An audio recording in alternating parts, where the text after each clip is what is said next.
Hey everyone, welcome to College Financial Prep's Preparing for College podcast.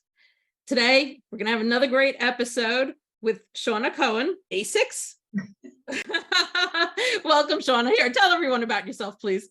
Thank you so much, Vicki, for having me. I am thrilled to be here this afternoon with you. My company is called College Ready Basics, and what I do is I try to help students through the admissions, the enrollment process, and through their youth and build that foundation for college success by teaching them how to master the basics. That's pretty much it. Let's start at the beginning. What are the basics? Where do you begin? One of the reasons why I named my company College Ready Basics is because I've been in this industry for more than 25 years, and I've met a lot of students and parents. That's pretty much what I do is I talk to people all day. And I realized that a lot of people don't understand the enrollment, the registration, the financial aid process.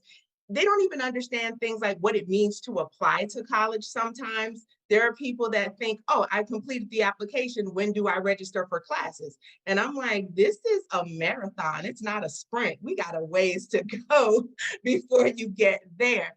Got me to thinking after years of hearing these kind of questions and helping people navigate through the process, it got me thinking that maybe we need to get back to basics and people need to understand some of these basic things so that to help alleviate some of their frustration and confusion about the college enrollment process. Basics really are B for becoming familiar with the language of college. And I use that because sometimes people's frustration comes simply because they don't know what offices and roles do what. For a quick example, sometimes I will have people call and they'll say, I need to speak to somebody in financial aid. And what do you need? Let me just stop you for a second. So I totally agree with everything that you're saying. And because College Financial Prep, we focus on the financial aspect of the process. For everybody that's totally confused with financial aid, check out the College Financial Prep blog, because I have 10 different acronyms and everything you need to know, like what they mean. Like, people don't understand. What's FAFSA? What's SAR? What's COA? People are confused by the language. It's the process, the language. Yeah, I agree with everything you're saying. Absolutely. And I use that as an example because sometimes people will call and they think they need to speak with financial aid and they honestly need to speak with the business office. They'll be upset about a bill that they received and they don't realize financial aid is not billing anybody. That's coming from the bursar and they don't know what a bursar is. They don't know what the business office does. They think it's all one. Really trying to help people understand the language of college and you can get familiar with the language of college. The A in College Ready Basics is ask questions. People are afraid to ask questions. They don't ask questions. They don't ask good questions and they don't ask the right questions sometimes. I will have people call and they may say, I need to speak to an advisor. What kind of advisor? What do you need? All of those things, because colleges and universities have several different types of advisors. So really being able to ask the right question. Again, it's about alleviating frustration and your time so that you're using your time wisely. The S in basics is to solve problems. I will use myself as an example with this. When I was in college, I had a major situation that I had no clue how to solve, and I was not the person who was asking enough questions to be able to solve this problem. And sometimes it's really just having that conversation or at least tapping into some of the resources at the university so that you can solve some of these problems and not just make up the answers or make up the solutions based on what you think is the right thing as the parent or as the student. I is taking initiative. Again, that's kind of like problem solving and making sure that you're tapping into those resources and talking to people in different offices and not just your friends or your cousins. And then communicate is the C. Be communicative. If you're having any issues, if you don't understand something, if you don't know how something works, if you don't know what the next steps are in the process, communicate, communicate, communicate. And then the S is to set the proper expectations. Sometimes students and parents are really off on the expectations for colleges and what they think should be done. And now let's talk about this. Let me give you an idea of how this actually works so that you can have in your mind what you need to do. Yeah, so let's talk about that a little bit. Most of the viewers here are preparing for college. What are some of the misconceptions? What do parents expect, and what you say is reality? One of the things that I see a lot is parents don't always realize that the process for applying to college has changed a lot. Let's say if you're a parent in my age bracket that you went to school 30 years ago, everything about it has changed. And parents will come to you with information. Well, I was in school, and I was like, I well, let's applied to 3 colleges 30 years ago. let's put a pause on some of that. When I was in school, or this is the way it was, or I used to do this, and this is how I schedule my classes. Parents sometimes really think that it's the same, or even if they don't think about it being the same as 30 years ago, they may think that it's the same as it was even 2 years ago. So they'll say something like, well, when my oldest son applied, they don't realize that colleges change requirements, that new things come up. And you financial aid, everything could be different from one year to the next. So you can't go by what happened when your eldest son or your eldest daughter applied. It's a different ball game almost every year. Definitely. When people come to you, how old are they typically? How old are the students? I usually start working with students. I like sophomores and sophomores, juniors, seniors are fine, but depending on where we are in the senior year, you could be really kind of pushing pushing the Definitely. boundaries. 10th grade. What do you suggest that they're doing in 10th grade? In the 10th grade, it's really about knowing what the graduation requirements are, like being very clear on that, because I'm in Georgia and we have very specific, a lot of states, very specific graduation requirements. And sometimes what people think are the graduation requirements are not. And so it's important that you are clear on how many units of English you need, whether you need a foreign language, what counts as a foreign language. And then that way, as you're looking at colleges and universities, you can see, oh, they need 4 units of English and I'm only at 3, or I'm at 2. I need to make sure. That's where I kind of start with easy things like that, things that you can keep up with from year to year, but really paying attention in the sophomore year. I will tell you though, I did a workshop, well, I guess it was I presented at an event a couple of weeks ago, and I had people as young as middle school. I had middle Oh, school and high school students. And I try not to talk to middle school students, but they were there. So why is that? because middle school students, sometimes they're not little kids, but they're not high school. So they're still trying to figure out where they fit into that bunch, because middle school is so different from elementary school, and it's also very different from high school. So they're trying to figure out where they are. I don't mind providing information. Certainly, I was happy to talk to that group of students, but I think that the high school students, 9th, 10th, 11th, and 12th graders is more my speed, and their parents, because I do like to have conversations with parents, especially. I try not to talk to students by themselves if possible, because you need that person that's going to support you, to buy in, to help you navigate.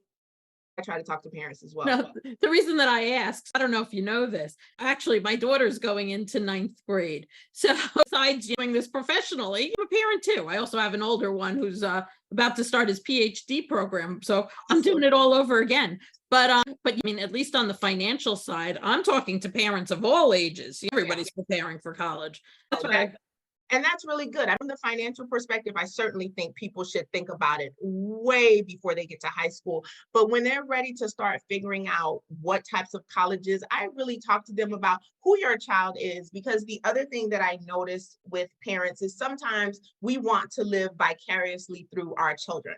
If we wanted to be doctors and there's any inclination that our child can be a doctor or wants to be a doctor, we're going to run with that. And sometimes that kid is over there, I have no desire to go to med school or to do any of that. Or I'm not even good in science. And so that's why knowing and really navigating it from the perspective of who your child is, what your child does best, having those conversations, that's really what I try to encourage, because I also notice that a lot of parents are sometimes skeptical to have the hard conversations with their students. And truthfully, the world has changed so much. There's so many jobs and careers that didn't exist 30 years ago. And as a parent, we don't know about some of this stuff. It's up to us to have that conversation when your son or daughter talks about they want to do gamification. What? It's important to have those conversations. And I do try to encourage that early on. And then just helping them walk through the process. Okay, we've kind of looked at who your child is. Now let's look at options that fit with who their personality, what they want to do. Sometimes students and parents kind of take the lead on college based on what an older sibling, oh, well, they went to this school, I'm going to go there. And that may not be, I did that. I thought I was going to follow my sister and do exactly what she did. And I chose a different college, but I chose the same major as her. And I was like, this is horrible. Why would I do that? What do you think? So many people come to me. Again, it's all on the financial side, but I'm just talking to parents. And you'll say, oh, and your kid hasn't chosen a major yet. They're undecided. Is it okay that they're undecided? And first of all, everybody's freaking out that their kid is undecided and doesn't know yet. But this is so common. So common. And parents don't seem to realize that. What advice would you give to all those parents? We first have to look at where is the child in the process. If they're a freshman and they haven't chosen a major, that's one thing. If they're a junior in college and they're still just taking random classes, that's obviously very different. That's some of that hard conversation. Let's sit down and figure out who you are and what you want to be. But I don't think unless there is a student who is super solid at what they want to do and they know, I like the idea of students going into college and not choosing a major, maybe getting to see how college actually works and what options there are. Because if you go to some of these larger universities, there may be hundreds of majors and things you've never heard of. And you may have a aptitude for something, but you've never been exposed to it. And so you've chosen a major based on the 5 careers that we know. The truth is people only know 5 or 7, maybe 10 careers, but you have all of these other majors. And so sometimes I think it's good to just be in an environment, getting to know people. If you're living on campus, you can hop into different clubs, talk to different students who are older and sort of understand like, oh, wait, what's public relations? What is all of these things that you may not hear about as much. That's great. I'm always telling people I like the idea for people that are, and you tell me if you disagree with me.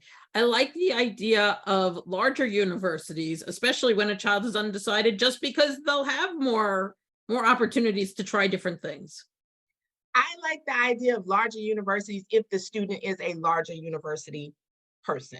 And I say that because I guess the best example I can give is I worked with a student once many years ago who was from a very small town, a very, very small town. And they wanted to come. I'm in Atlanta, Georgia. Atlanta's kind of a city, not New York City, but it's a city.